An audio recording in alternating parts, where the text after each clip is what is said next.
Napakaganda ng aral na mapupulot natin sa buhay ni Saulo. Amen. Dapat tayo po ay ganoon. Alam niyo po ba yung tawag doon sa buhay ni Saulo? From papuntang Damasco.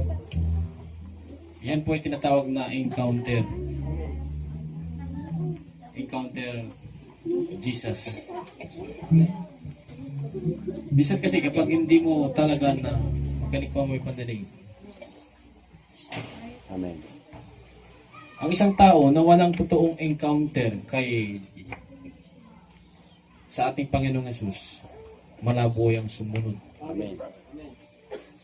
Nakakuha ninyo. Bakit ang isang tao hindi umaala? Bakit ang isang tao parang nandun lang palagi, hindi siya umaangad sa spiritual? Question yun eh.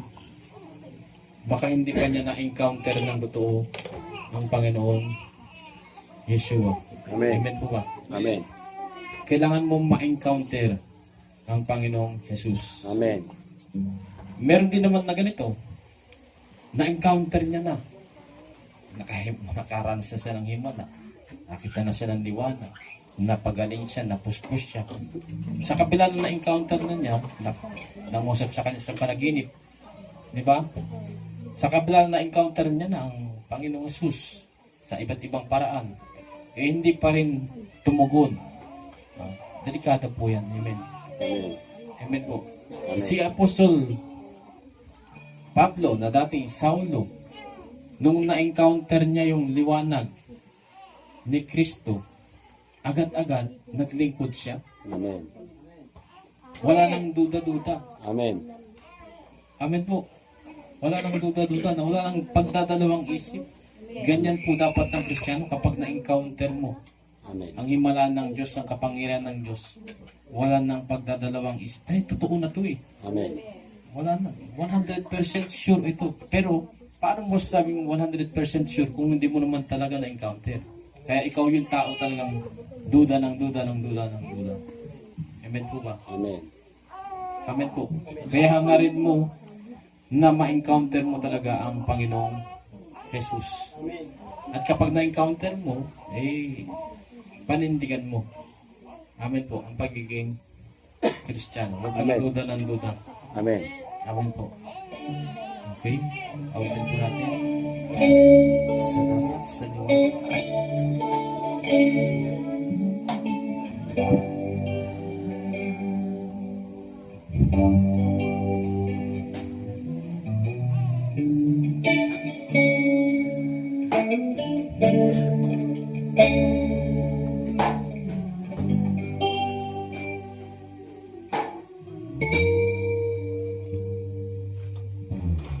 Di ko alam sa magsisimula ano aking magagawa, kanino magtitiwala, ngayon ako'y nawawala, hindi alam saan papunta. Nakakita ako ngayon, naiwanan sa Kanya. Siya ang Diyos na binigay si Jesus, magliwanag sa akin. Panginoon Jesus,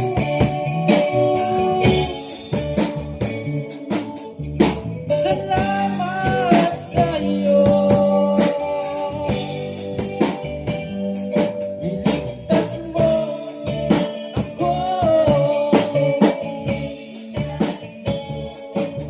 Ngayon ako'y nalito, umaamin sa iyo ng may buong puso.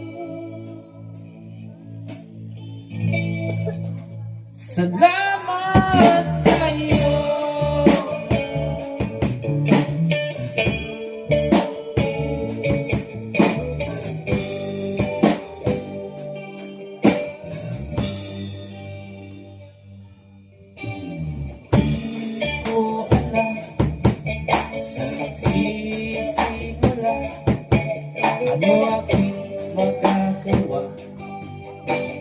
nang magtitiwala. Ngayon ako'y nawawala, di alam saan papunta. Nakakita ako ngayon ng liwanag sa kanya. Siya ang aking Diyos na nagbigay daan. Binigay si Jesus matiwanag sa akin. Panginoon Jesus,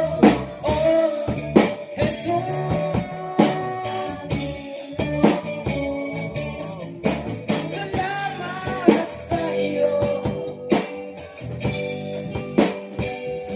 Niligtas mo ako.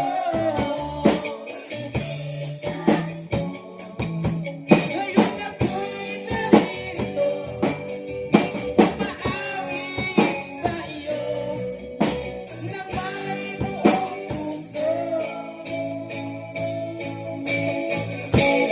Panginoon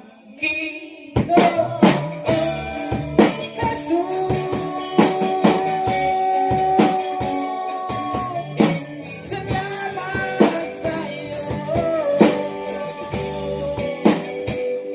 Niligtas mo ako.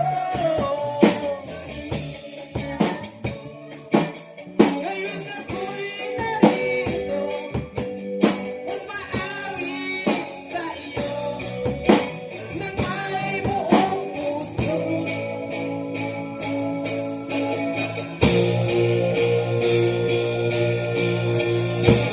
Panginoon Jesus,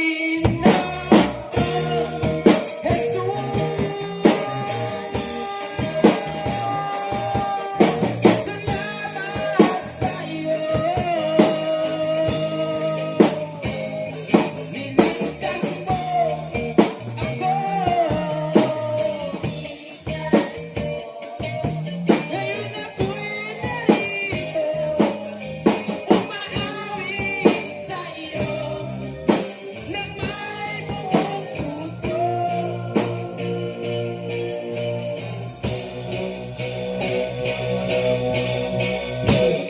Panginoon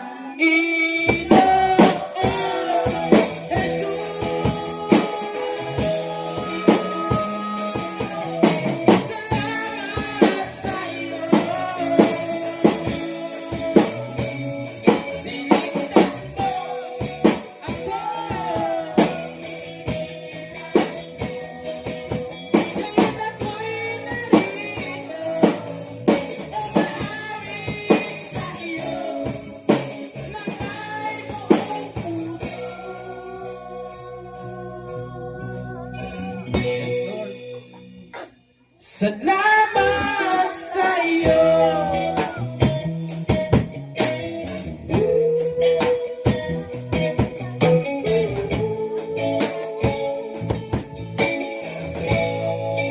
Salamat sa iyo.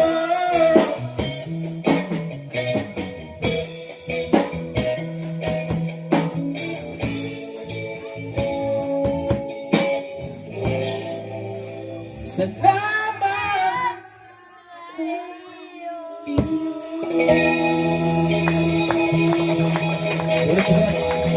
Mga Diyos, maraming salamat po sa liwanag na binigay po ninyo sa amin. Walang iba po, hindi si Kristo namin Panginoon Yeshua, amang Diyos.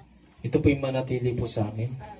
At habang kami sumusunod, magkaroon ng liwanag ng aming buhay na magdadala rin ng liwanag sa kapwa namin tao o Diyos. Hallelujah. Kita po palagi ang katuruan ni Kristo sa aming pamumuhay. Maraming salamat po.